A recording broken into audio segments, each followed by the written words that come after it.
Murder mystery suspense thriller आणि folklore या दोन्ही वेगळ्या गोष्टींना मिक्स करत ना एक वेगळ्या जॉनरचा मराठी चित्रपट गोंधळ रिलीज झालेला आहे. त्याला मी बघून आलेलो आहे. मूवीमध्ये ना एका रात्रीची गोष्ट दाखवण्यात आलेली आहे. ज्या प्रकारे कथानकामध्ये वेगवेगळे कॅरेक्टर्स यात जे दाखवलेले आहे सगळेच ग्रे शेड आहे. यामध्ये ना हिरो हिरोईन कोणीच नाही, ती गोष्ट मला आवडली. आणि ज्या प्रकारे ना गोंधळ दाखवत ना विविध माणसाच्या स्वभावातले जे पैलू आहे ना ज्यावर ज्या प्रकारे या मूवीमध्ये भाष्य केलेलं आहे ना त्यासाठी डायरेक्टर संतोष डावकर यांची मी कौतुक करणार.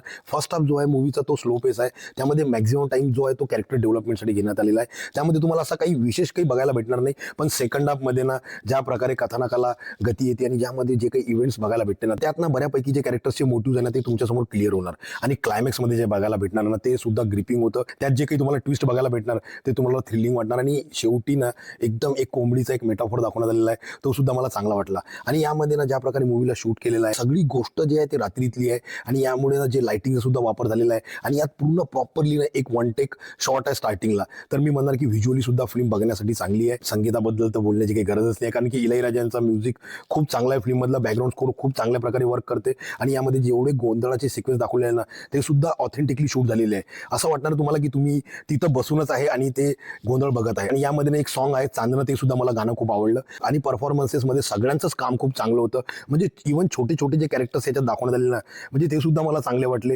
यामध्ये ना ज्या प्रकारे वेशभूषा दाखवण्यात आलेली आहे आणि सगळ्याच कॅरेक्टर्सनी ना ते प्रॉपर गावरानी डायलेक्टमध्ये जे डायलॉग्स बोललेले ना त्यामुळे ना कुठंच गोष्टी बनावटी वाटत नाही. यामध्ये ना ज्या प्रकारे देवाचं जे गोंधळाचं कार्यक्रम दाखवत ना ज्या प्रकारे कॅरेक्टर्स दाखवले आहे ते खूप ग्रे शेड आहे. त्यामुळे कुठंतरी तुम्हाला काही काही गोष्टी जसं डायलॉगमध्ये काही डबल मिनिंग डायलॉग्स आहेत, एखादा छोटासा एक ॲडल्ट सीन वगैरे आहे, तर त्यामुळे तुम्हाला थोडंसं अनकम्फर्टेबल फील होणार. या व्यतिरिक्त मी म्हणणार की हा मूवी जरूर तुम्ही थिएटरमध्ये जाऊन बघा, कारण की OTT टाईप हा फिल्म नाही आहे. याचा थिएटरमध्येच तुम्हाला एक्सपिरियन्स चांगला भेटणार.